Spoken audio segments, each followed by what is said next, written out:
Good afternoon. I'm Congresswoman Jackie Walorski, and I am so excited to welcome you to Medicare 101. You're joining this virtual session because you want to learn more about enrolling in Medicare. I don't need to tell you how important this program is. Medicare is a sacred commitment we've made to our nation's seniors. I know firsthand how vital Medicare is because my mom lives with us and relies on it.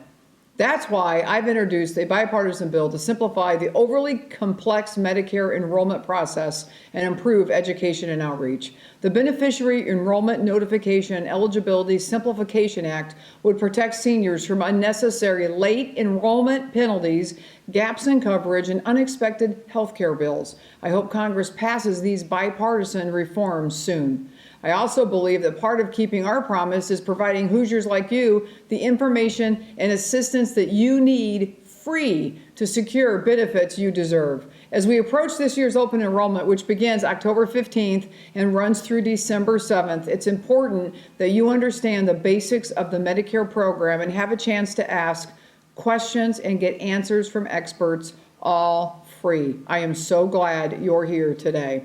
That's why we have a caseworker from my staff, Jan Faker, from our Rochester office, as well as a Medicare specialist from Indiana State Health Insurance Assistance Program. They're here to share their knowledge, answer your questions, and help you understand what you need to know about Medicare. My office is always ready to assist any way we can, so don't hesitate to reach out. I'm grateful for the opportunity to serve you, and I hope to see you out there in our community soon. Now I'd like to turn over to Jan to start Medicare 101. Well, good afternoon, and thank you for joining us for Jackie Walorski's Medicare 101. I am Jackie's constituent for Medicare. My name is Jan Faker, and I'll be moderating today's Medicare 101. I'm delighted to welcome back my colleague, John Williams. John Williams has been a Medicare specialist with the state health insurance program called SHIP. That's a big boat, state health insurance program, since 2012. John comes to us loaded with experience. He was with the Social Security Administration for 38 years, and before that with Medicaid for 6 years. So he has all kinds of experience, and we are just really blessed to have him today. As I said before, my name is Jan Faker, and I've been on 3 different members of Congress's staff for the past 26 years. The last 5 years, almost 6 years on Jackie's staff, with a specialty of Medicare, healthcare, and Social Security. And you'll have to bear with us today because John and I both are senior citizens like most of you, and the technology is something that we're going to work through here today. Now, here's our outline. But before we start, I always like to say that Medicare is like a newborn baby. It arrives with no instructions. So that's why Jackie is very passionate about presenting these Medicare 101s. It's an opportunity to learn about Medicare in a simple fashion, and we're not marketing or selling anything. We're here to educate. Now, for the past 5 years, John and I have been doing these Medicare 101s throughout all of the counties of Jackie's 2nd District. But this year, because of the pandemic, we decided it would not be appropriate to do these in person. So that's why we're doing what we've all been doing the past 6 months. Zoom and Facebook Live, all the virtual presentations. Basically, I'm going to talk about what's new in 2021 for Medicare. John is going to talk about what is Medicare, who is eligible, when do I enroll, how do I enroll. He's going to talk about Medicare Parts A and B and Medicare supplements or Medigap. I'll then teach a little bit about Medicare Part D drug plans. And then John will come up and sort of wrap it up with some Medicare Part C Advantage plans, and then we'll take some questions. So what's new? Last week, I don't know about you, but I got my Medicare and You handbook.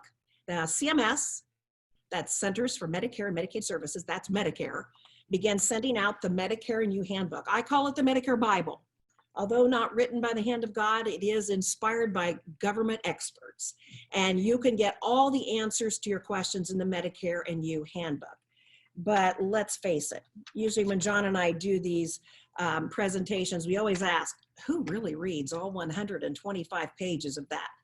And we always seem to have one overachiever that says, I do. And we're like, good for you. But for the rest of us, that's why we present Medicare 101. not exactly new, but in 2018, Medicare just redid the Medicare cards. And you probably know why, because the old cards had your social security number, and that was a huge security issue. So the new cards have, you'll see this one's 1EG4, it has numbers and letters, it's unique to you. The cards also have the date that your Part A and Part B are effective. You can see here it's March 3rd of 2016. Now, a note about your cards. Guard them like a credit card. You don't just leave them laying around. You should really only give your Medicare number to your healthcare providers, your hospital, your pharmacists. And a note of caution. Medicare nor Social Security, neither one of them will call you unless you call them first or knock at your door. So don't be scammed. What else is new in 2021? I always get asked this when we do our Medicare 101s. You know, what's my COLA for my Social Security? Well, that's not really a Medicare question. It's something that we all care about. And that will be released on October the 13th. That's the COLA. And I always like to add that the COLA, last year I think it was 2.3% or maybe 2.8%. We don't know what it's going to be this year, but it's based on the Consumer Price Index. It is not a percent that Congress or the president or anyone just randomly picks. It is based on inflation. Of course, we know 2020 has been really a crazy year, so we really don't know what that's going to be. It is the CPI. When that comes out, they will announce this on October the 13th. We're sort of hearing just 1 point something, we don't know. And then what's my Medicare Part B premium? Because we know if you get a COLA, many times your Medicare Part B premium will also go up. I like to say the Lord giveth and the Lord taketh away. But that'll be announced later on in October 2020, or October of this year, 2021, that should say. And we do have a really great handout about your Medicare costs that will sort of review what John is going to teach you about Medicare, Medicare Part B. All the handouts, by the way, are available on Jackie's website. We'll show that website again. And all the phone numbers and website addresses will all be shown to you again at the end, or you can download them. I put them on a Word document for you. Probably the biggest news for Medicare in 2021. You might have heard President Trump earlier this summer talk about insulin costs. There is this year coming in 2021 with Part B, what's called a senior savings model. That is one of the Medicare Part D drug plans you can get if you are diabetic and take insulin, for a maximum of a $35 copay for that insulin. And it's a broad range of insulin. So we'll talk more about that at Part D. It's new, and we're sort of learning about it too, but that's going to be a fantastic benefit. And now, a word about Medicare annual enrollment, or why is my mailbox exploding? Why is my phone ringing with Medicare healthcare companies wanting to market me their product? That's because every year from October the 15th to December the 17th is Medicare annual enrollment. And what about all those old sports guys and celebrities trying to sell me something? And really, how does Pat Boone know that I'm going to be 65? It's a mystery to me, but we do know it's annual enrollment period just by our mailbox and our telephone and the television commercials. During annual enrollment, you can enroll in a plan, you can disenroll, you can switch Medicare Advantage plans or your Part D drug plans. And the changes are effective January 1st of 2021. But first, let's learn about Medicare. And I'm going to bring John up, and he's going to teach you about the different parts of Medicare. John Williams from CHIP.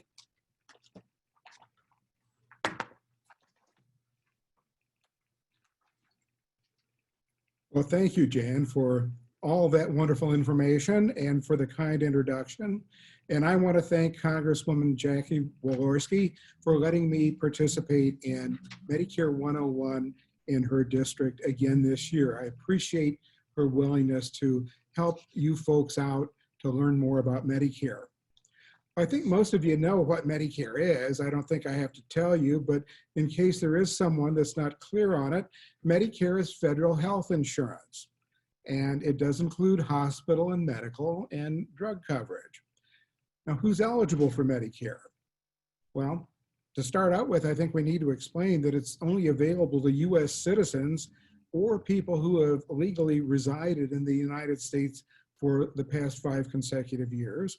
But they must also either be age 65 or older, or if they're under age 65, have received Social Security disability benefits or railroad retirement disability benefits for 24 months or less, or if they have a diagnosis of ALS, which stands for amyotrophic lateral sclerosis, in other words, Lou Gehrig's disease, they don't have to wait the 24 months before their Medicare starts.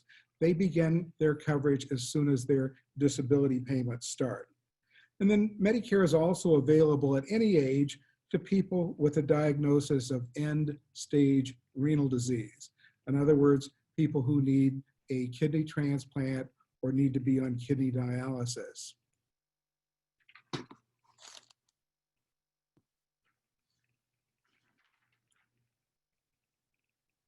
Okay. So, when do I sign up for Medicare?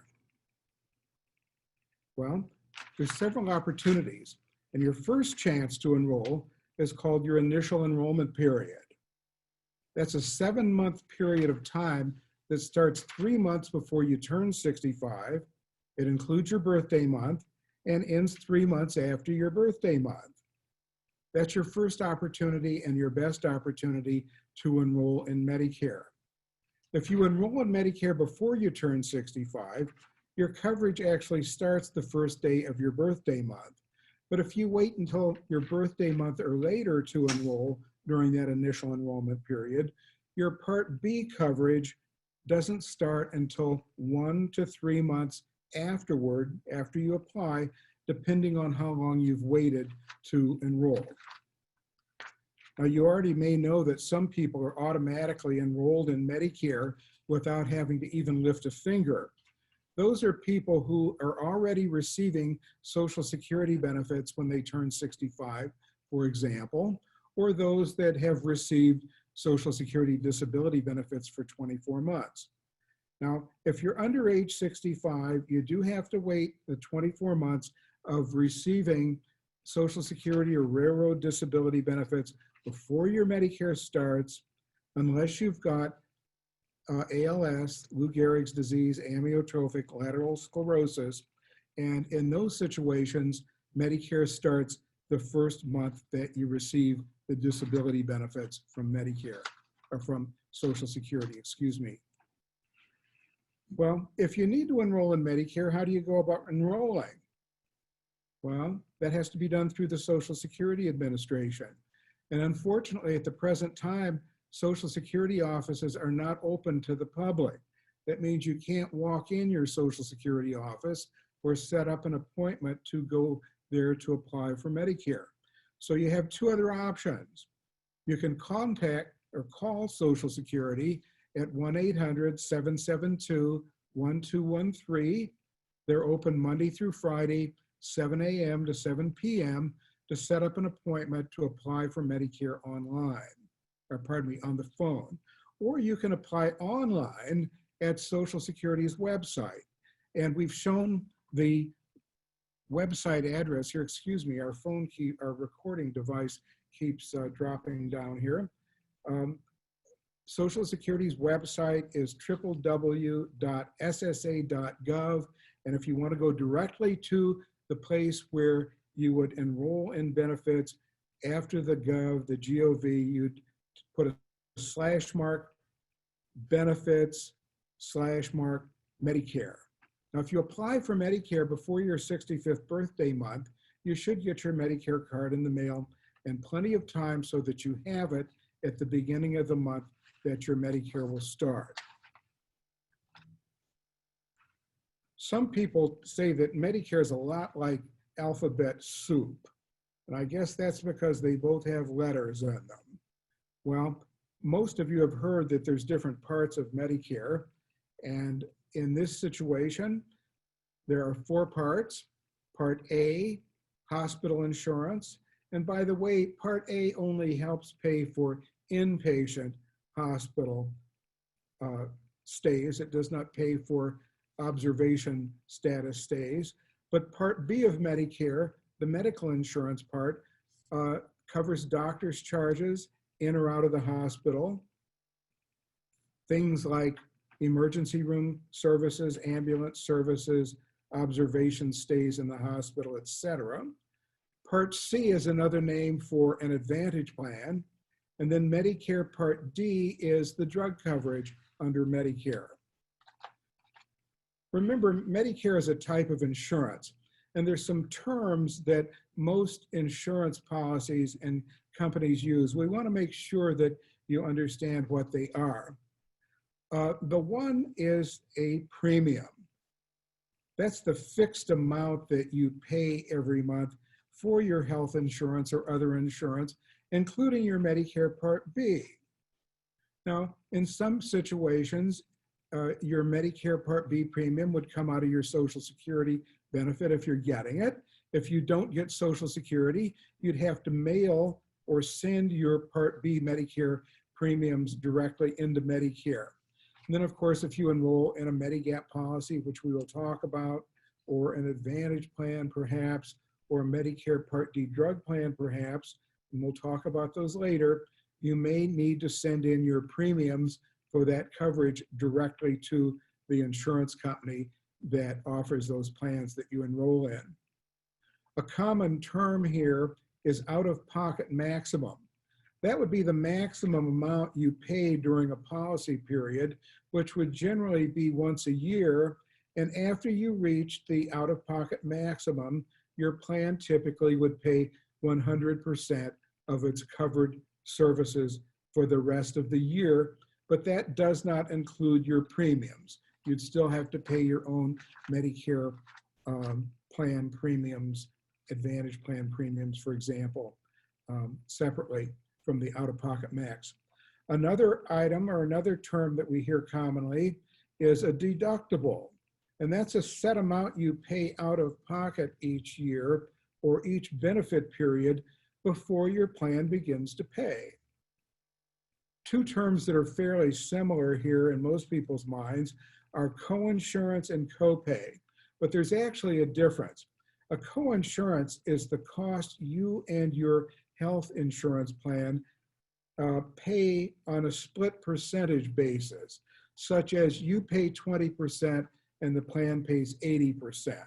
Whereas a copay is a fixed dollar amount you pay when you receive medical services, such as $10 copay for an office visit, let's say with an Advantage plan.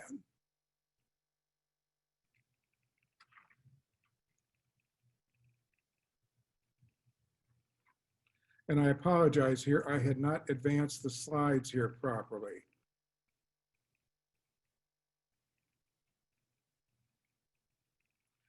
All right, let's take a look at the first part of Medicare, Medicare Part A, inpatient hospital insurance. Remember, we were talking about deductibles and copays and coinsurances. Medicare Part A does have a deductible for each benefit period, and that would be basically each spell of hospitalization that you have. And the deductible this year is $1,408 per benefit period. Now that covers your stay there for the first 60 days in that benefit period. If you were to stay in the hospital longer than 60 days, you would owe a copay of $352 this year for days 61 through 90. And then if you stay in the hospital longer than 90 days, through days 91 to 150, your copay would be $704 per day. That adds up to quite a bit of money, unfortunately.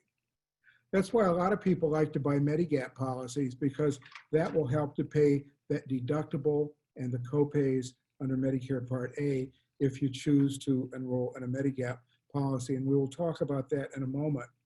Part A of Medicare also helps to pay for skilled nursing facility stays after someone has been in the hospital as an inpatient for 3 days in a row prior to going into the skilled nursing facility. Medicare Part A covers the first 20 days of skilled nursing facility care with no copays, but for days 21 through 100, the copay would be $176 per day in a skilled nursing facility. That's another reason that some people like to purchase Medigap policies to help pay for those copays if they go into a skilled nursing facility under Medicare. There's some other things that Medicare Part A also covers, such as blood while you're in the hospital, home health care of a skilled version or a skilled variety after coming home from the hospital or being released from a skilled nursing facility, and of course, hospice care for terminally ill patients who choose to just receive palliative care rather than medical treatment during their terminal condition. The second part of Medicare that we're going to talk about here is Medicare Part B, medical insurance.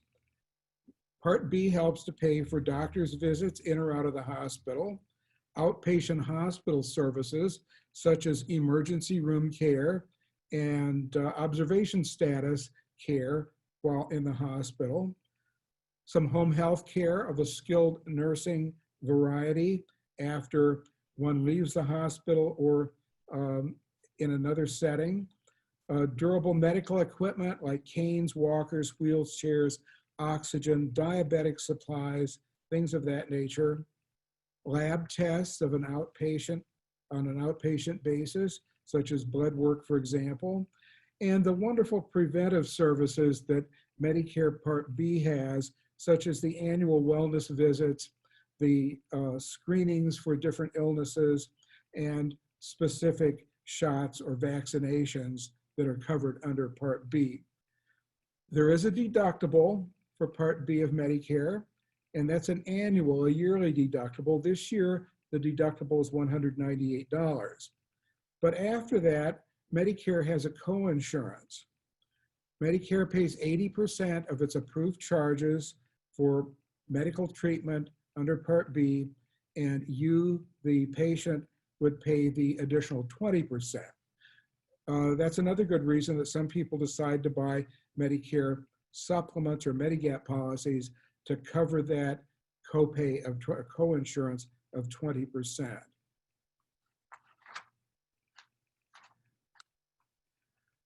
Well, we may have mentioned earlier that for most people, there is no monthly premium for Medicare Part A. In other words, you don't have to pay anything for that coverage every month.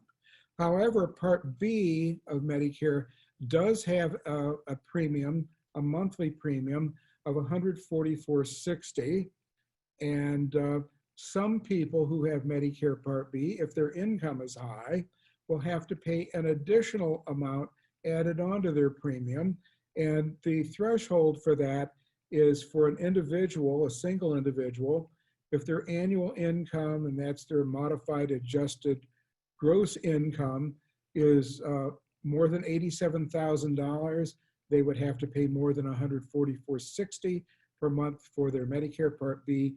And for joint filers with a modified adjusted gross income of more than $174,000, their premiums would be higher than the standard $144.60. Now, if someone does not sign up for Part B of Medicare when they're first eligible for Medicare, which typically would be at age 65, and then later on they want to enroll in Part B, they may be subject to what's called a late enrollment premium penalty. And what that means is that they would pay an additional 10% added onto the normal premium for every 12 months that they were not enrolled in Part B and could have been. And that premium penalty goes on forever. In other words, as long as the person has Medicare Part B, they would have to continue paying that premium penalty. Now, there are some situations, though, where people can and probably should decline Medicare Part B when they're first eligible. And they could do so without having the late enrollment premium penalty that I talked about later, if they later sign up for Part B. And that's available to people who are still actively working or their spouse is still actively working and have medical insurance coverage through a large employer group health plan.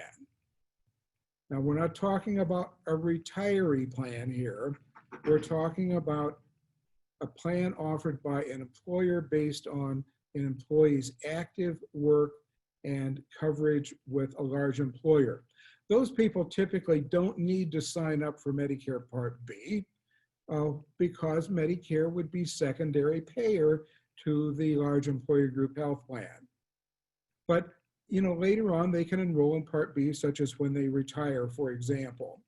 Now, if there's any question in your mind, whether you want to decline Part B of Medicare, we suggest that you call the Social Security Administration at 800-772-1213 and get a better explanation that fits your particular situation about whether it would be wise to decline Part B while you're still working or your spouse is still working and you're covered under your employer's large group health plan.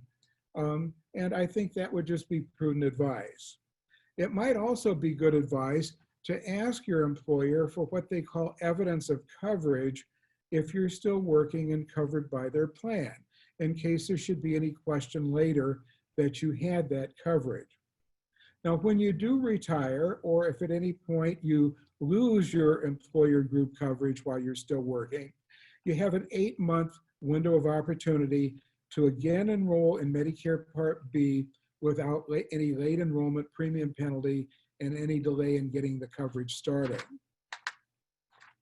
Several times when I was talking about deductibles, co-pays, co-insurances with Medicare Part A and Medicare Part B, I said that that might be good reason for some people to want to buy a Medicare supplement, in other words, a Medigap policy, to help pay those deductibles, co-pays, and co-insurances left over from Medicare Part A and B.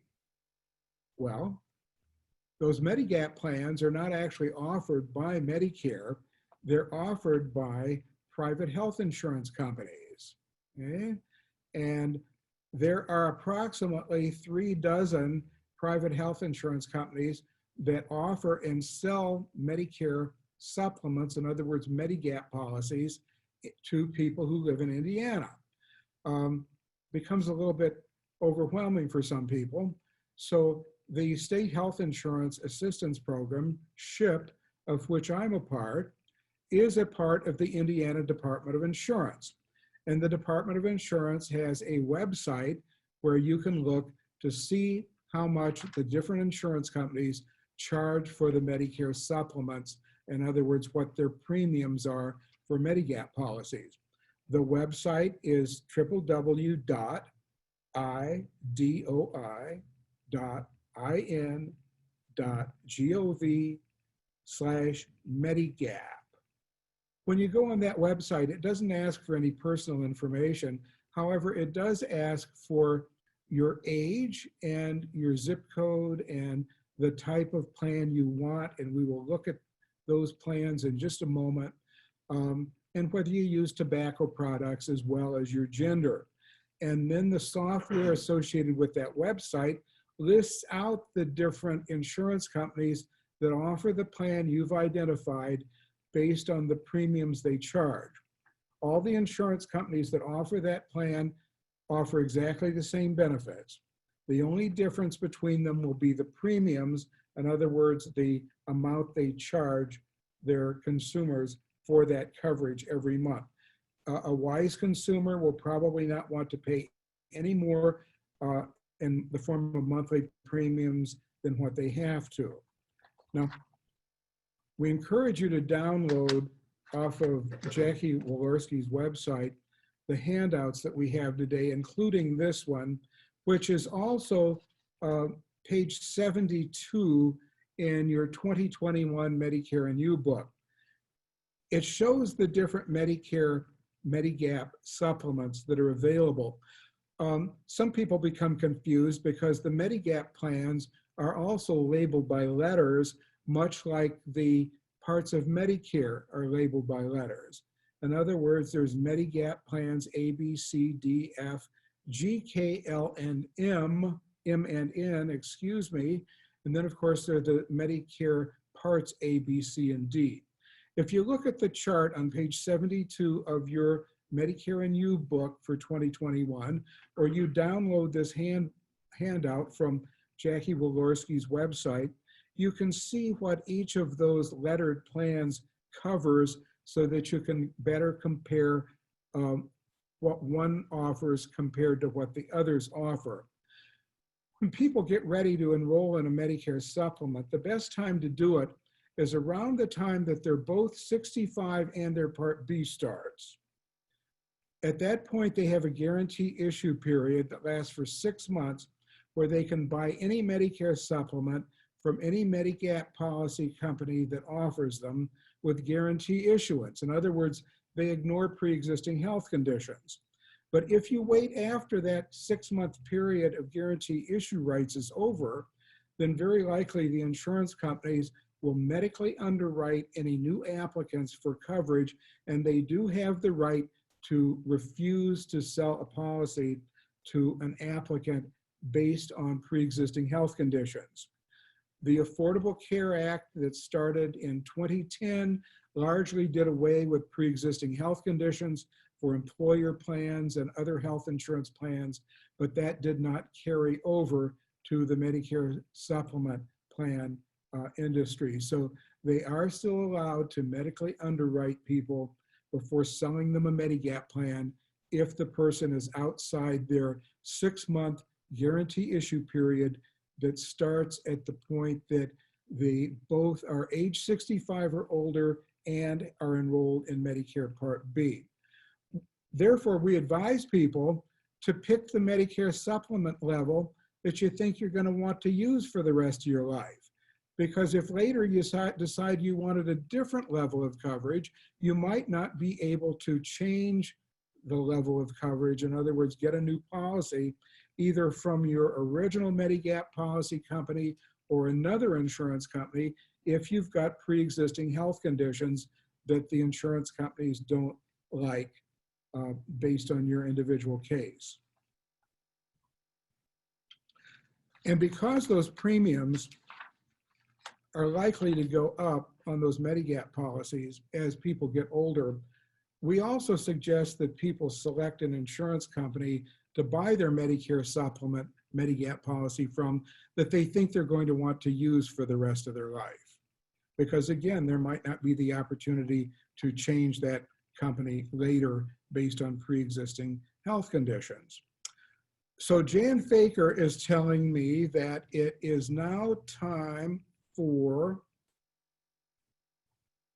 a quiz. Oh, there we go. It's quiz time. Okay.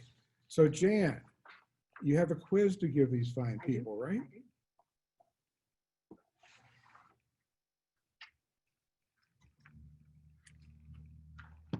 I wanted to emphasize that there will be a space between the time that John comes up and I come up because we are practicing social distancing and have our masks on today. So did I mention there was a quiz? Well, there is. I imagine by this time your head is probably spinning. Hang in there. We're going to simplify this as we get through. And by the way, all the things that John talked about is a handout called 2020 Medicare costs, all those deductibles, premiums. It is 2020 because again, we don't have the 2021 Medicare costs. We also have this that shows that Medigap slide that he showed. I'm also going to show at the end, I'll show this to be our final slide, but I put it on a Word document, all the websites numbers, contact information for everything and every agency that we talk about today. It's all in one document for you. And then I have a document that I'm going to talk about, which is Medicare Part D. But first, let's get to that quiz. And by the way, if you're submitting your questions, we did want to tell you that Facebook Live will cut us off at an hour and a half. So we will end at an hour and a half. If we don't get to your questions, again, please, I'll show that slide at the end. You can email John, or you can actually go back onto Jackie's website, this Walorski.house.gov /Medicare that you're on, and resubmit your question.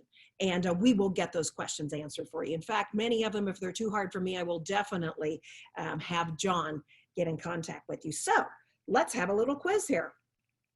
When are you eligible for Medicare? This is probably the question that we get the most because it's confusing. Because Social Security, different program, you can retire at 62, or you can retire at 65, or you can go all the way up to 70. So it gets really fuzzy. We're not talking about Social Security.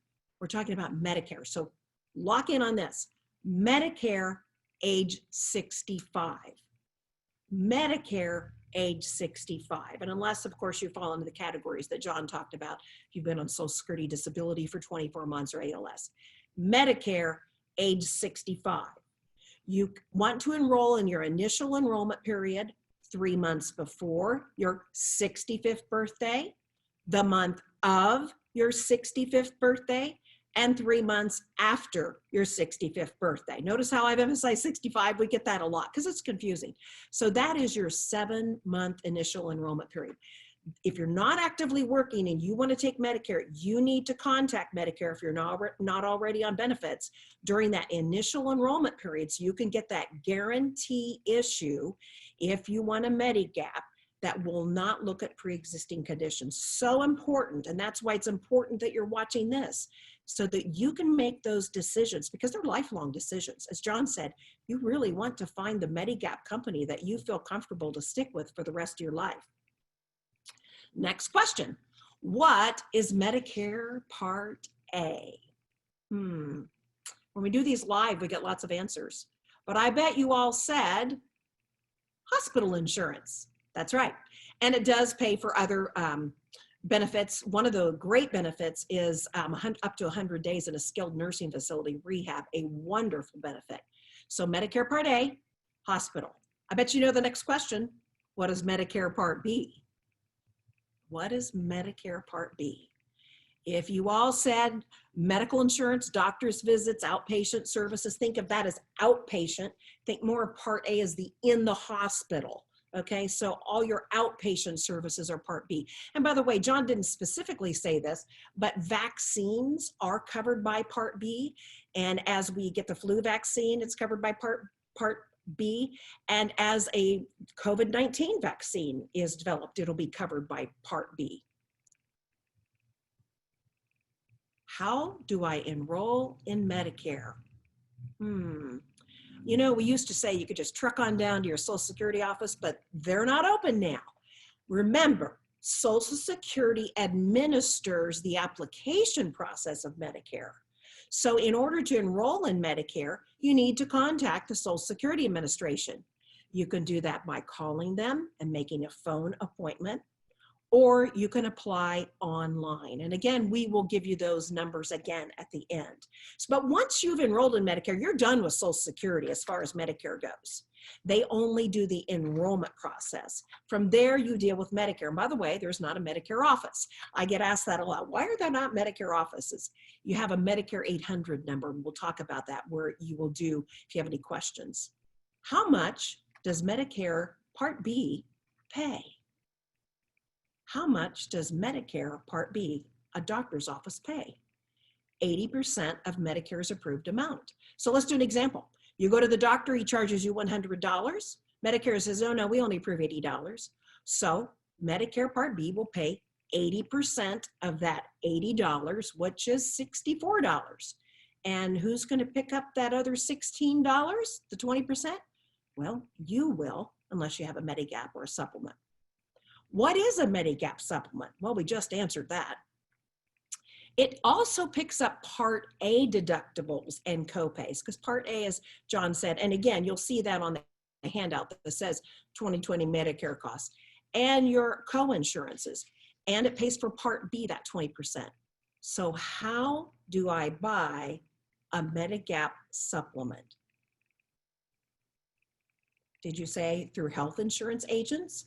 Or you can do it yourself on the website that John gave you. That's from the www, the Indiana Department of Insurance, that's what that IDOI stands for, .in.gov/Medigap. And it will list all the Medigaps that are available in your county, as John explained, and we will give that website as well. And it will have the phone and the phone number for those companies. You actually could call yourself and enroll yourself. I do recommend that if you're looking with an insurance agent, ask around, find an agent who deals with, who specializes in Medicare supplements and who deals with many supplement providers, not just one that he or she may represent. I think they call that a broker, is probably so that you get the best price. Well done. You got through your first quiz. I hope you didn't have too much test anxiety on that. So now we're going to talk about Medicare. I have to remember this. There we go. Medicare Part D. Medicare Part D. What does that stand for? I could never keep Medicare Part A. What's that? Hospital. Medicare Part B. I'd have to think about it. Medicare Part D drug plans. D for drug. That I can understand. So it is for coverage for prescription medications, not over the counter and not from Canada. It's voluntary, but there's a lifetime penalty if you don't enroll when you could have. That would be your initial enrollment period. Or if you continued active work and you have that employer coverage, that's better than a Part D plan. That's called creditable coverage. You don't have to take it right away. Just like you can decline Part B, you cannot pick up Part D if you have creditable coverage, and you will not get a penalty. You must have Medicare A and or B in order to enroll. And again, they're like a Medigap. They're sold by private Medicare approved Part D drug plan insurance companies. And there are 30 plans in Indiana in 2021. Now, how does Part D work? It's like an insurance policy. You have a deductible. The annual deductible for the 30 plans can be from $0 a year to $445 a year. That's regulated by Medicare. The monthly premiums in 2021 are going to go from $7.30 to $80.60.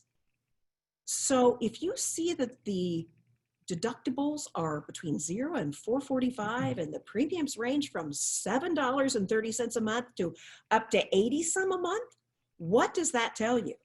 That tells you that you need to find the Medicare plan that is best for you at the lowest cost, because there is a vast range of costs and benefits. Now, it's like I say, Part D is like health insurance. After the deductibles met, the plan must pay at least 75%. You pay 25%. Now, in saying that, there are Medicare Part D plans who add a lot of benefits and really like to spice up their plan, and they may pay more than 75%. You may have to pay $0 for some certain medications on your drug plan. That's important information for you to know. Now, you may have heard of the gap or the donut hole. It's gone, but it is still what's called an initial coverage limit. The gap, or it used to be that when you reached a certain limit in 2021, that's going to be $4,130 that both you and your company paid for your prescription drugs. There was no coverage and you had to pay 100%. Now it is that the company, your drug plan, must pay at least 75% and you pay 25% once you reach that limit. And there is a catastrophic limit. I think it's over $6,000 that once you and your company have reached that, you only pay 5%. Your company pays the rest. So the gap is gone because gap means there's no coverage, but there still is some payment that you have to do, or you might have to do depending upon your plan. Now, when do I enroll? Again, when you first enroll in Medicare. Or you can enroll in the annual enrollment period. If you somehow missed your initial enrollment period of the Part D plan, And that's right now going to be October 15th through December 7th. Remember that annual enrollment period, October 15th to December 7th, Pearl Harbor Day, every year is when the annual enrollment period is. And during that time, you can check and shop around for Part D plans and enroll or switch plans, and your coverage is effective January 1st.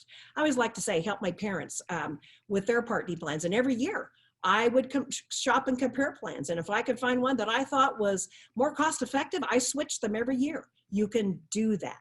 And you don't have to worry about calling your current plan and have some guilt and remorse that you dropped them. Your new plan will disenroll you from your old plan. So how do I find, with all these premiums and deductibles and my goodness, 30 plans, how do I find the plan for me? I always like to say, you need to find your unique plan, not your mother's, not your spouse's. Your spouse has different drugs than you do, different needs. And I always say you're only one doctor's appointment away from that big prescription that's really going to hit you in the wallet. So every year we change, the plans change, you need to shop around. Probably one of the best things to do, and since you're all on Zoom and Facebook, you all do internet, is to go to the wonderful drug plan finder tool on www.healthcare.gov. You can do this yourself. If you go there, there'll be a button to hit for drug plan finder or enter your drugs. You will see it on there, find a drug plan. And it'll ask you a few questions, where you live, a few things. And then you type in your prescriptions, and then it'll ask you your milligrams or what kind, how often you take it. It'll ask you a few questions. And when you're done, you hit my drug list is complete. And that tool will calculate and take your individual drugs and go out to all 30 of the drug plans in Indiana and calculate premiums, co-pays, deductibles with your drug list. And it will then calculate the least costly annual cost at the top, and it'll list all 30 plans with the most expensive at the bottom. And I did that for my parents every year. And if I found one that I thought was better, I would just switch. You can actually enroll right off that website. So if you don't feel comfortable getting on the drug plan finder, I bet you have a grandchild that will help you. Or you could call 1-800-MEDICARE. Have your drug list ready. And I always like to say at this point in the presentation, this is the best free advice you're going to get all day. Whenever you have a Medicare problem of any sort with your Medicare benefits, you can call the 1-800 Medicare number. And when you hear the automated message, say agent, and you will be transferred to a real live breathing person. And you can avoid the phone messages and the phone tree. I always say, if it doesn't happen right away, say it a little madder and a little louder. Agent, like a customer service agent is what you're asking for. And it's great. You'll be transferred to a real person. You also can work with SHIP that John is from, the state health insurance program. That's what they do. If you didn't know, SHIP is federally funded to each state's Department of Insurance, specifically to help Medicare beneficiaries with their benefits. And that's what they do. Now, during the pandemic, they aren't taking as many in-person counseling sessions. Usually there are counselors all over the Indiana that you could make an appointment with, but you can call them, and they can do some limited in-person because they usually work out of council on agings and most of them are closed, but you can call SHIP at 1-800-452-4800 and they will help you. And again, have your drug list ready. The big news, and it is so new that I'm going to give you the information that we have. This is what we have. I took this right off the Medicare website. Seniors who use insulin will be able to choose a plan in their area that offer insulin savings through the Part D Senior Savings Model and provides a coverage of a broad set of insulins for no more than $35 copay per month. That's remarkable. Now, we aren't as familiar with that, but if you use the drug plan finder, we are assuming that if you put in insulin, that it will bring up one of these senior savings model programs. We're not quite for sure how that works, but you will definitely want to get some help. I would say if you're not finding that you're paying $35 on this plan when you go to the drug plan finder, call Medicare or call SHIP, and they certainly can help you find. Those plans are going to be amongst the 30 that are there. But $35 copay for a broad range of insulin is wonderful. So that's really big news this year. So your head may be spinning. We've talked about Medicare, and you're still kind of wondering, okay, but she hasn't hit about Medicare Advantage plans. So this is the point I always ask everybody to lock in, because this is crucial. If you get this, you are on your way. We talk about traditional Medicare. That is the government's Medicare. It is a government program, and that's Part A hospital, Part B doctors, Medigaps, and a Part D drug plan, okay?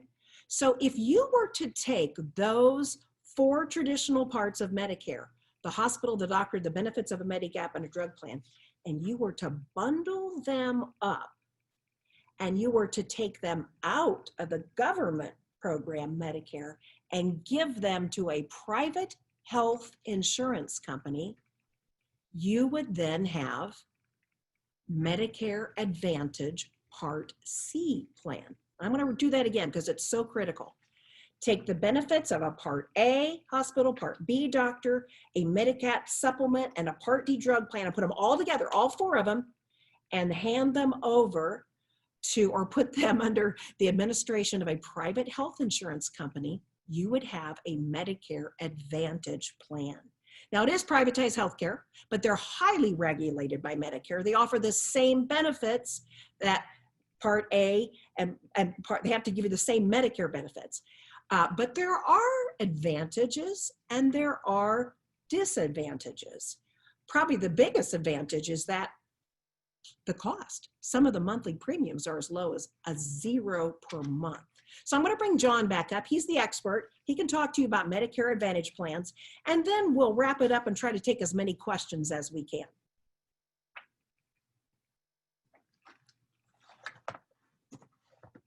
Okay, Jan, thank you very much. I'll take my mask off here. All right. Let's look at the next slide here. What are the differences between original Medicare and Medicare Advantage? Jan used the term traditional Medicare. Some people call it original Medicare. That would be a Medicare Part A, Part B. You can add a Part D plan. You can also add a Medicare supplement, a Medigap plan. Okay, that's original Medicare. The Medicare Part C Advantage plan includes the benefits of Medicare Part A, Medicare Part B, Medicare Part D, some of the benefits of a Medigap supplement, and then many of the Advantage plans offer additional benefits too that Medicare itself does not offer, like dental and vision coverage. Some include hearing aid coverage. Some include over-the-counter medicine allowance to buy things like aspirin and incontinence supplies, etc. It's sort of a preference. Now, there are some advantages and disadvantages to using Medicare Part A, original Medicare and a Medicare Advantage plan. Let's take a look at those. For example, with original Medicare, you can go to any doctor or hospital that takes Medicare anywhere in the United States. In other words, that's about 95% of the medical providers in this country. And I think you'd want to focus on trying to use ones that accept Medicare assignment. That's where the medical provider accepts Medicare approved charge as its full charge. And in most cases, you don't need to have a referral from your primary doctor to see a specialist, of course, unless the specialist requires that. Well, let's compare that with Advantage plans. In many cases, you'll need to use doctors or other medical providers that are in your plan's network or service area in order to get the lowest costs under the plan. Some plans won't cover services from providers outside of their network.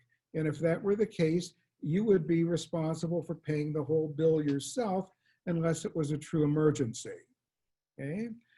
So In some cases, with some Advantage plans, you also may need to get a referral from your primary care physician to see a specialist.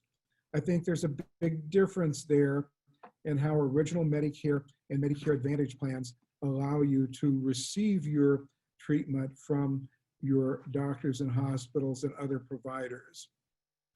Well, that was quick, Jan. I guess it's time for another quiz.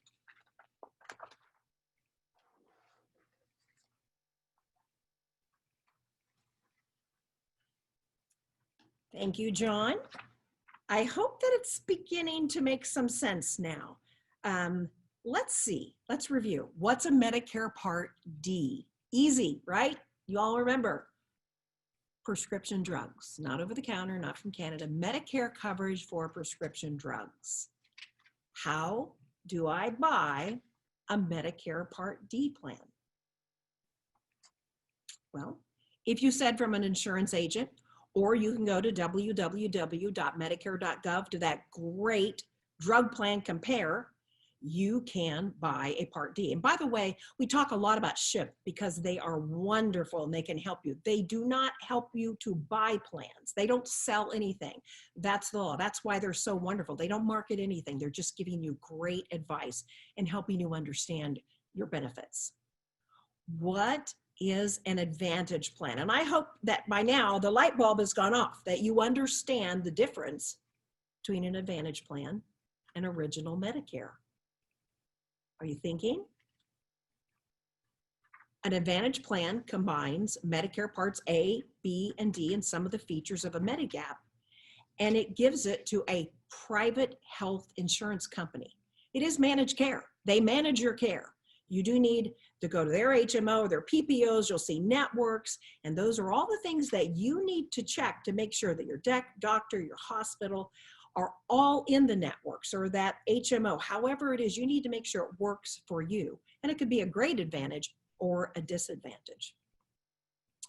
So you're saying, I'm still a little confused. So let's wrap it up here. Maybe this will be helpful. Original or traditional Medicare definitely costs more per month for a supplement. We know that. You first have to pay your $144 Medicare Part B premium. Then you need to buy a Medigap. And we know that it costs more. Usually when you enroll, it's around $100, and it goes up every year based on your age or your where you live. It goes up incrementally, not a lot, but it does. Those increases must be approved by the Indiana Department of Insurance, so they can't just randomly jack up prices too high. But I know I like to say that when my mom and dad were 65, they enrolled in a Medigap, and by the time dad was 96, that Medigap policy was $330 a month. That's a lot of money per month. But dad, in his last 2 years of life, was in and out of the hospital at least 3 or 4 times, and in rehab at least 3 times. There is no doubt he literally racked up hundreds and hundreds of thousands of dollars worth of medical bills. And because he had a Medigap, he never saw a bill. He never had to pay that. So that's really important. He could go, if you have a Medigap, you could go to any doctor, anytime, anywhere in the United States that accepts Medicare. I used to say that I think my dad went to the doctor when he was 94 just because he was lonely and wanted to talk to somebody. That's a Medigap. It was great. There are no co-pays, no co-insurance. They're all covered by a Medigap. No surprises. Now, this is really important. We haven't talked about this. If Medicare does not cover medical expenses outside the boundaries of the United States, if you're on a cruise and you cross the international boundary line and you're no longer in the United States and you slip and fall, Medicare will not pay for that. Medicare will not pay for that transport. But some Medigaps cover international travel. So if that's something you do and is important to you, you need to consider that. Now, let's go ahead and take a look at Medicare Advantage plans. They cost less per month. There's no doubt. Some of them are free, or zero, I should say. They're not free. They're zero per month, but they are managed care. You will see networks and PPOs and HMOs. You have to do it their way in order to get the biggest benefit at the least amount of cost. There are copays and coinsurances for separate services. If you have a bad year, you could have copays on your x-rays or on your lab, on your ambulance run, on your chemo. There are copays on a lot of the services. Now, not all Advantage plans. If you go to their hospital, many of them will waive those copays. But if you have a bad year, you could rack up a lot of expenses. Most Advantage plans do have a cap. They all have a cap. Those caps, I've looked, I've seen some at $5,000, $6,000. So if you have a bad year, you could have $5,000 to $6,000 worth of hospital bills with an Advantage plan because of all the copays. And remember, most Advantage plans, we think almost all of them, do not cover international travel. So if you're a snowbird and you like to go to Florida, you're probably going to want a Medigap, because the Medicare Advantage, you have to go to their network. It's always going to be in the state of Indiana, okay? So if you're a snowbird or you like to go on cruises, it's probably better for you for a traditional Medigap, traditional Medicare. But if cost, and you really can't afford the cost of that, then you look at a Medicare Advantage. 30 million Medicare beneficiaries have Advantage plans and are very pleased with them. So that's maybe helpful to you to try to understand the difference and maybe give you some ideas of what you should look for. But again, you can talk to someone from SHIP by calling them, and they will go over those benefits with you. Also, don't forget that all of the handouts that we talked about today are on Jackie's website at walorskihouse.gov/Medicare. You can see that there. We have my Medicare Part D handout. We have this one that has all the contact information, and I'm going to show that to you in the next slide, but I have it on a Word document, so you have all the resources that we talked about today. We have the Medigap plans that John referenced. And this one is when he talked about Medicare A and B, this is Medicare 2020 costs. We don't have the 21 costs yet, or 2021 costs yet, but this will talk about all those deductibles and really be helpful to you. It also has on the second page what we call the adjusted or the income requirements, that if you make a lot of money and you're going to have to pay more, this will tell you at what income your modified adjusted income will fall under. So at this point, I'm going to put up this slide because it has all the information. If we don't get to your question today, we are going to try to get to as many as we can. If we don't get to, Facebook does kick us off at 1.5 hours. So if we don't get to your questions, you can again resubmit that question there where it says the handouts, walorski.house.gov/Medicare. And if you go there, it'll say submit your question. Or you can email John directly. He is the expert, and he has graciously allowed us to share his email address there, johnwilliams.ship@gmail.com. Or you can call me at Jackie's Rochester office. So if we don't get to him today, we're sorry. We're going to try to get to as many as we can. So John, I'm going to step over here, and we're going to read some of your questions. Okay, John, we have our first one. It says, after listening to your presentation today, I think I want to change my plan. How do I do that? Okay, well, that's a good question, Jan. Of course, it does depend on what type of plan the person wants to change. For example, maybe he wants to change from a Medigap to an Advantage plan. Well, that can be done during the annual open enrollment period, October 15th through December 7th, for the Advantage plan to start January 1st. So that person also would need to contact his Medigap plan and let him know that he's switching to an Advantage plan so that the Medigap plan could terminate its coverage as of December 31st. But maybe that person already has a Medigap plan, let's say a plan G, and they decide they want to switch to a Medigap plan C. If they're outside their guarantee issue period, which is that period of time that starts when they're both age 65 and have Medicare Part B and the following 5 months, in other words, a total of 6 months, if they want to change to a different level of coverage from, for example, a plan G to a Plan C, they would likely be medically underwritten by the insurance company. And if they have pre-existing health conditions, the insurance company does not have to switch their plans. Another example of changing plans might be from one Advantage plan to another. Well, that's something that can be done during the annual open enrollment period, October 15th through December 7th, for the new plan to start January 1st. And Medicare has actually extended that a little bit until March 31st. So if someone starts out at the beginning of 2021 with an Advantage plan and they want to change to a different Advantage plan, they can do that during the period January 1st through March 31st. The new plan would start the following month. Okay. Another question about that same thing is, what if you want to switch from a Part D drug plan to another Part D drug plan? That can be done during the annual open enrollment period, October 15th through December 7th, for the new coverage to start January 1st. Okay, John, we have Anthony from Knox, and he said, is Medicare Medigap Plan F being discontinued? And what is the cost for Medigap G? And what are the disadvantages? He's a very astute Medicare person, isn't Well, he? he is. He knows what's going on here. Right. For people that are just becoming eligible for Medicare in 2020 or later, in other words, they're turning 65 this year or in a subsequent year, or they're going on Medicare this year or later because their disability benefits have been paid for 24 months, they would not be able to enroll in a Plan F, Medicare supplement. For many years, that's been the most comprehensive Medicare supplement plan available.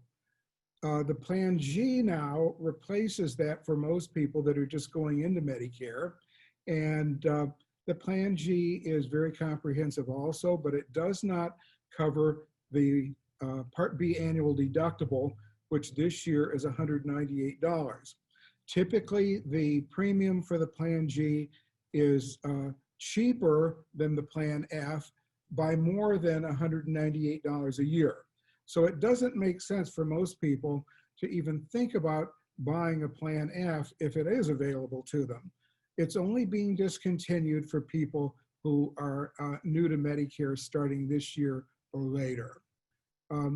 Remember, there's about 24 to 36, I'm not sure, several dozen Medigap insurance policy or companies selling those policies, and they all charge a different amount. So it's very important that people look at the insurance company as well as the plan that they want to enroll in to see what the premium cost would be. Here's what Anthony also asked, John. I have read that you receive better care if unhealthy with Medicare than a Medicare, or Medicare with a Medigap, than a Medicare Advantage program. And he's referring to nursing home quality to doctors. In other words, he's saying, do you get better care with a Medicare Medigap with doctors and nursing homes over a Medicare Advantage? He asks, is this true? Well, like Jan mentioned at one point, the Medicare Advantage plans have to cover the same types of benefits that original Medicare covers. That means that they cover hospital care and medical care. I don't think the quality of care is any different between using original Medicare with a Medigap policy compared to using an Advantage plan. But often the Advantage plan limits the amount of time that someone can receive care in a hospital or a skilled nursing facility. So I think the issue more is with the length of time someone can receive care rather than the quality of the care using an Advantage plan compared to original Medicare. You know, John, I must say, at congressional offices, that's one of the things we do. We help folks with their Medicare benefits or IRS or immigration, whatever federal program. And I, of course, work with Medicare. And that probably is the question I get the most, is from folks who are on an Advantage plan and their spouse or their mother, they're being pretty stingy, use the word stingy, the Medicare Advantage, as far as letting folks stay as long as you could with a Medigap. It's that length of stay and what they'll approve that seems to be the difference. We have a question from Thomas from Elkhart. He said, I am 58, my wife is 62, and we don't plan to retire and collect Social Security until we're 70. Good for you. Do I or she need to sign up for Medicare before we retire at 70? Okay. Well, assuming you don't want Medicare until age 70, you would not need to enroll in Medicare until then, as long as you're still working and covered by a large employer's group health plan. A lot of people nowadays are putting off or delaying applying for Social Security benefits, but they have to decide at age 65 or anywhere between age 65 and the time they retire as to whether they want to enroll in Medicare or not. If someone's covered by a large group health plan based on active employment, then typically they don't need Medicare. And most people in that situation, if they enroll in any part of Medicare, are only enrolling in Medicare Part A. That's because Medicare would be secondary payer for hospital, medical, and drug coverage to the large group plans coverage based on active employment. And as secondary payer, Medicare usually pays little or nothing left over from the employer plan. In other words, it rarely pays any or all of the deductibles and copays from that plan. So Jan, do you have other questions? I'm sure we do. Let's take a look here. Richard from South Bend, and you had mentioned this, John, already. He's already a Medicare beneficiary. And why are there pre-existing conditions in Indiana for those who have Medicare supplements? And you did talk about that. But go ahead and you might answer that again. Okay. The Affordable Care Act started in 2010, and it largely did away with pre-existing health conditions being a part of whether an employer plan, for example, would be able to cover a worker or one of the worker's dependents. That pre-existing healthcare exclusion did not carry over to Medicare supplements, in other words, to Medigap plans. So outside of the guarantee issue period, where a person just turns 65, for example, and enrolls in Part B, they have a 6-month guarantee issue period to buy a Medigap plan, regardless of pre-existing health conditions, would be generally the only time that pre-existing health conditions would not affect a person being able to get a Medigap plan. For example, if you wait until the 7th month after you turn 65 and your Part B starts, insurance companies that sell Medigap plans would be able to refuse to sell you a policy if they did not like your health conditions. And that's not just in Indiana, that's in all states. Some states, though, have given a little more leeway to that guarantee issue period, but Indiana has not. Okay, we have Janelle from Goshen. Hi, Janelle.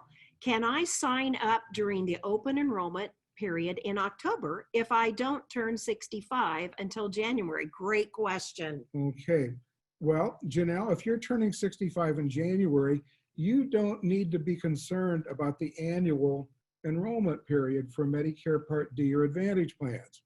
Your initial enrollment period for Medicare is going to start 3 months before your 65th birthday month.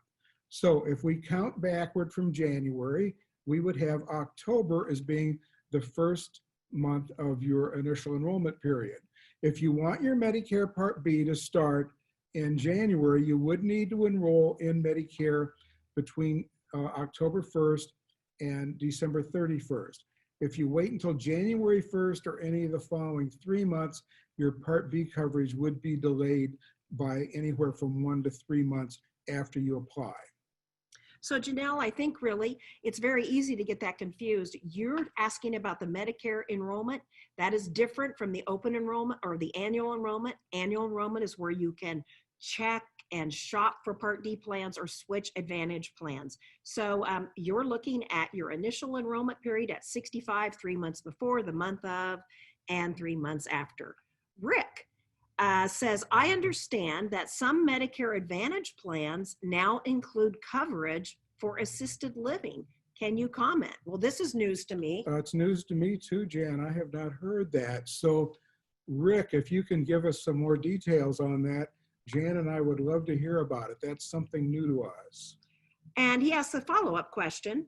What is the latest about hospitals holding patients for more than 24 hours under observation status?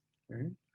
Well, the 24 hours means that if they're going to hold somebody in observation status, they have to notify the person in writing within 24 hours of that. There's no requirement that a person automatically be made an inpatient if they're going to be in the hospital for more than 24 hours in observation status.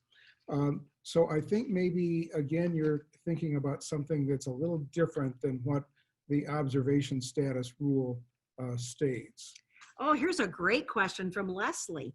What year is that's Magi? That's not what came to visit Jesus at the manger, by the way. That's modified adjusted gross income calculated on, and that is for the increased premium on your income. For 2021 is 2019, the year that your income is based on to figure that out. Okay. They look at the most recent federal income tax return that a person has on file to determine their MAGI, and their MAGI then would be used to affect their current year's Medicare premium. In most cases, if someone is applying for Medicare in 2021, either their 2019 or possibly their 2020 federal income tax return would be the most recent one. But let's say, for example, that they base your premium, your Medicare Part B premium, on the MAGI from your 2019 federal income tax return. And then you find out after you file your 2020 tax return that your MAGI has reduced considerably. You can contact Social Security and request that they review that MAGI amount early based on your 2020 federal income tax return, if that would make a difference in the amount of your premium. We have some great questions. Dave asks, what happens if I sign up now for Part B and later my wife gets a job with group insurance coverage that includes me? All right, well, that's a good question, Dave. If your wife works for a large employer and you're at least age 65, you would be able to withdraw from Part B of Medicare and possibly Part D if that group health insurance from your wife's job also has drug coverage. And then later when she retires, or if you lose that coverage, you can immediately re-enroll in Medicare Part B without any late enrollment penalty or getting the coverage started. And the same thing would apply to enrolling in a Part D plan at that time. Here's another great question from Joseph. So can we really get dental, vision, and hearing now? Since I am 100% disabled from the VA, do I still have to pay for my Medicare? I think he wants to know, does he need to enroll in Medicare, right? All right. So if you have VA healthcare benefits and you only have Medicare Part A, then in order to get an Advantage plan, which would be where those dental and vision and hearing benefits would come from, you would have to enroll in Part B. In order to have an Advantage plan, you have to enroll in Part B. So your next opportunity to do that likely would be January, February, or March of 2021, with the Part B coverage starting in July. You would have a special enrollment period to enroll an Advantage plan between April 1st and June 30th of the year that you enroll in Part B, so that it would take effect in July when your Part B starts. And then you'd have dental and vision coverage and perhaps hearing coverage from the Advantage plan if the plan offers that. Okay, and yes, he would have to pay for that. Yes, you'd have to pay yes. And you very likely would have a late enrollment premium penalty on the Part B if you have been without Part B for more than 12 months. We have a question from Donna, and I'm not so sure. It says, how does it work if you have Medicare and Medicaid? And John, you might briefly describe the difference between Medicaid and Medicare. All right, will do. We'd already said that Medicare is a federal health insurance benefit and for people age 65 or older and some people who are disabled. Medicaid is a state health insurance benefit for people with low income who don't own much money or property, also for people age 65 or older or disabled people. It is possible to have both Medicare and Medicaid if you qualify for both. So if someone has Medicare and Medicaid, the state of Indiana will pay their Medicare Part B premiums. In other words, they don't have to pay that $144.60 every month out of their Social Security payment for Part B. The Medicaid would also automatically cover the Medicare Part A and B deductibles and co-insurances and co-pays as long as they use doctors and hospitals and other medical providers that accept Medicaid. Okay? The Medicaid also would provide them what they call extra help on a Part D drug plan, and that means that they would not have a premium for their Part D drug plan. There would be no donut hole, in other words, no coverage gap.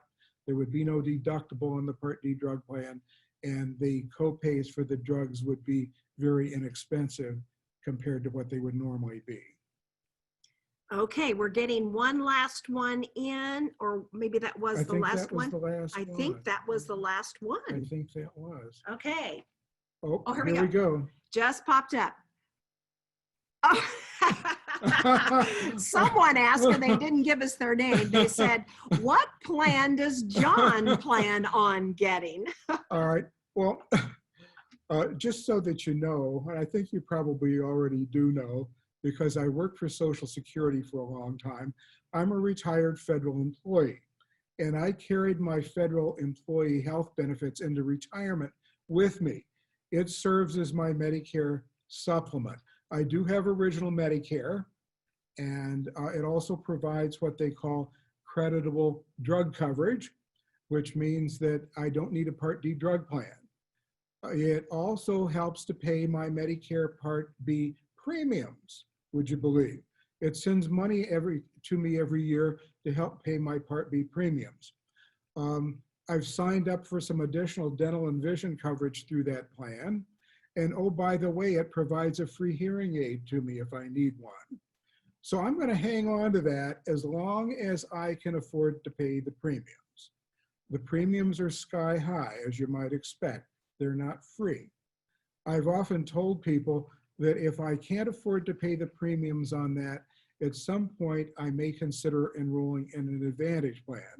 It's unlikely that if I drop my federal employee health benefits, that I would be able to have guarantee issue rights for a Medicare supplement because of the medical underwriting, which would mean that if I wanted any other coverage, it would very likely have to be an Advantage plan. And if I were looking for an Advantage plan, it would be one that covers my doctors and hospitals and drugs at the most economical cost with the lowest annual out-of-pocket maximum involved.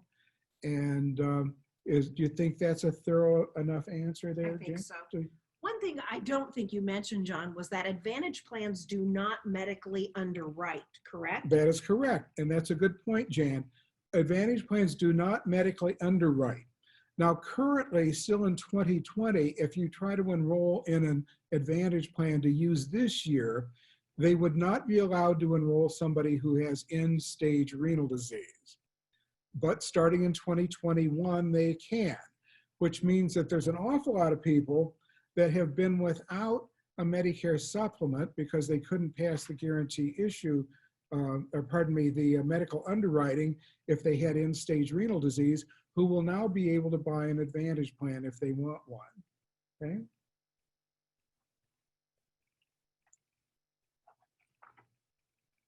Well, John, that's the end of our questions. We really thought that we would have to cut them off. But again, if you have further questions after watching this, you're going to be able to watch this again. You can also, the PowerPoint will be available. If you have questions, you can email John directly. Again, you can see his email address there. If you have Medicare questions or Social Security, you can call me at Congresswoman Walorski's Rochester office. And by the way, you may wonder, why is a congressional office doing this? Your congressional offices are there to help you with a federal agency. If you're having difficulty and you've tried to get an answer or you've tried to get a response and you can't, we do everything from help with immigration, that PPP program, lost stimulus checks, VA, Social Security, healthcare, you name it, USDA, you name it, and we will try to help you. But if it's specifically about Medicare or Social Security, you can call me at the Rochester office. If not, you can call Jackie's Mishawaka office. And I didn't put that number on there, but it's 574-204-2645. She's located here in downtown Mishawaka, and that's where the other staff are that handle the different issues. So that's it for Medicare 101. We really appreciate you joining us. We hope it's been beneficial to you. And again, make great decisions. Do your homework.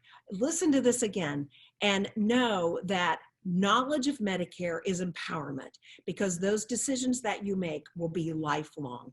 So thanks, everybody. Goodbye.